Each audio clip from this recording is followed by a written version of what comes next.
অবশ্যই সবার আগে দেশে আমাদের একটা নেচার আছে, আমরা আসলে একটা অস্থিতিশীল থাকি, সেখান থেকে আমরা আশা করছি ভেন্যু পেয়ে যাব। ইন্ডিয়ান নিউজ ওদের মতো ওরা করুক, আপনারা আমাদের প্রপার নিউজটা দিয়ে দেন, তাইলেই হবে। প্রপার নিউজ আমরা ডিসক্লোজ করবো তো, যে চিঠি পাই, আইসিসি কী বলছে, ডেফিনেটলি আমরা জানাবো আপনাদেরকে। দেখেন, প্রথমত হচ্ছে আমাদের দেশে আমাদের একটা নেচার আছে, আমরা আসলে একটা অস্থিতিশীল থাকি এবং খুব দ্রুত কথা শুনিয়ে আবার ভুলে যাই।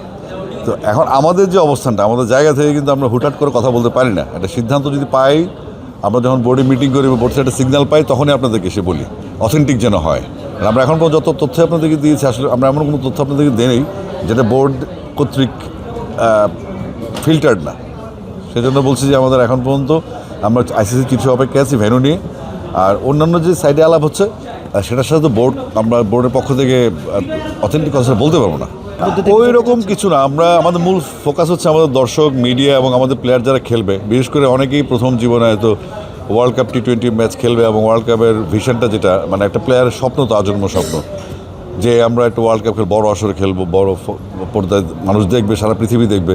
তো সেই জায়গাটা একটু মন খারাপের জায়গা আছে যে আমাদের প্লেয়াররা একটু অনিশ্চয় থাকলে আমরা অনিশ্চয় থাকি। তো আমরা আশা করছি যে আমাদের যে সমস্ত আউটকামগুলি আছে যুক্তির, সেখান থেকে আমরা আশা করছি ভেন্যু পেয়ে যাব, আমরা আশাবাদী। তাহলে আমরা তো শ্রীলঙ্কার কথাই প্রথম থেকে বলছি, না, এটা নিয়ে আমাদের প্রেসিডেন্ট খুব স্পষ্টভাবে বলেছেন যে ইন্ডিয়ার ভিতরে অন্য ভেন্যুটা কিন্তু ইন্ডিয়ার ভিতরেই।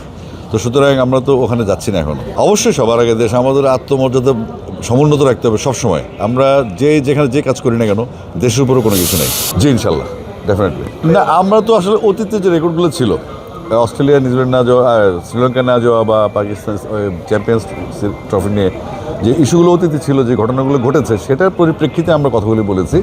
এবং আমাদের যে টিমের আমরা যে ডিসিশন নিয়েছি, আমরা যে ইন্ডিয়াতে খেলবো না, সেটা কিন্তু আপনাদের যত প্রপাগান্ডাই হোক বা যত যুক্তি আসুক বা যতই উড়া খবর আসুক, আমরা কিন্তু ওই আগে স্ট্যান্ডে আছি। এবং আমি বললাম তো, এখানে আসার আগে আমি প্রেসিডেন্ট মহোদয়কে জিজ্ঞেস করেছিলাম যে আমাদের কাছে আপডেট খবর, কারণ আমাদের তো মিডিয়ায় কথা বলতে হবে, মিডিয়া জানতে চাইবে এবং আমরা যেটা বলবো সেটা তারা অথেন্টিক মনে করবে, কারণ আমাদের কাছে তো তথ্যটা আসবে।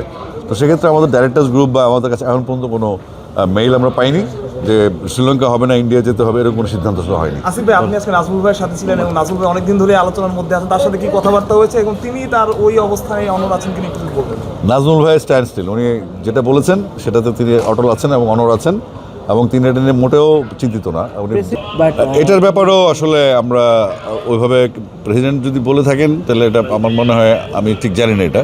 উনি তো বলেছেন রিজয়েন্টার দেওয়া হয়। এটা আসলে আমরা ওই দিন রাত্রেবেলা কিছু পত্রিকায় কিছু নিউজ এসছে, যারা মানে তথ্যবহুল ছিল না, তথ্য নির্ভর ছিল না তথ্যটা।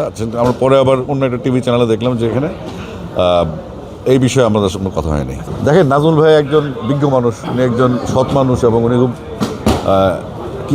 খুব প্রিন্সিপাল মেনটেন করেন। অনেক যতটুকু চিনি বিসিবিতে কাজ করার ফলে উনি আসলে একজন সলিড মানুষ এবং ওনার যে কার্যক্রম এখন বিসিবিতে, আপনারা শুধু যেটা অপেক্ষা করেন, একটু অপেক্ষা করেন, আরও কয়েকটা দিন। আমাদের সব শ্বেতপত্র যখন আসবে আপনাদের সামনে, আপনারা এনজয় করবেন যে নাজমুল ভাই কী জিনিস, তখন বুঝবেন না। পাকিস্তান তো মাঝে মধ্যে আবেগী হয়ে যায়, যদি হয় আমাদের হচ্ছে ইন্ডিয়ার বাইরে, এবারে আপনি সাইবেরিয়ানের দিয়ে খেলে সমস্যা নেই, আমরা আসলে নো প্রবলেম। থ্যাংক ইউ ভাই।